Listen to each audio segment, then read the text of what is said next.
My name is Carley Conder. The name of my dance is Howard Hughes is Ill, Howard Hughes is Dead, Howard Hughes is in Las Vegas.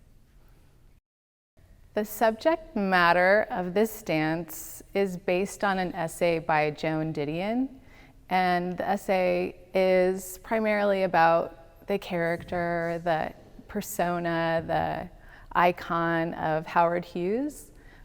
She was writing it in the 60s when he had a rise and then a decline. The essay really talks about what is a hero.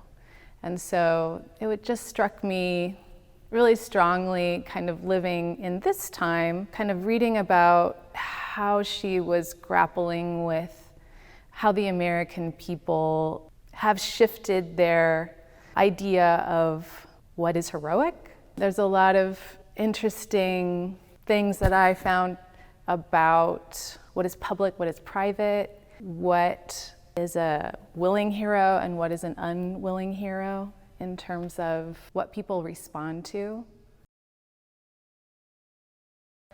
I don't make a lot of the movement, especially in this piece. So it's very task-oriented with the dancers in order to generate movement. That's usually how we start. I'll definitely do a lot of research and then I'll come in with specific tasks that I try to elicit certain types of movement, whether it be gestural or full-bodied or partnered. I love to take the raw material and then manipulate it in terms of let's repeat that and we'll retrograde that and we're gonna add a pause there. These two gestures are now gonna be a duet. And so there's a lot of trial and error. I feel like it's hard on the dancers, but they're up for it. At the end of the day, we're all really invested because they've contributed so much and we've gone through this very kind of wrestling match together to kind of arrive to a place that makes sense for all of us, both in terms of what it is about, what the movement vocabulary is, and how it's organized. The natural man is the enemy of God. I'm like, well, what does that mean? Hopefully I don't take it as like the natural body is something that needs to be suppressed and hidden and not listened to, that we can have this really beautiful connection between what's happening in the physical realm and then how does that manifest in the spiritual, religious realm as well. I just want to be able to acknowledge that it has intelligence that I listen to all the time as I'm teaching, as I'm creating, so that there's a mining of experience, of wisdom in my own body that I call upon all the time. There's a listening that I've tried to hone over the years.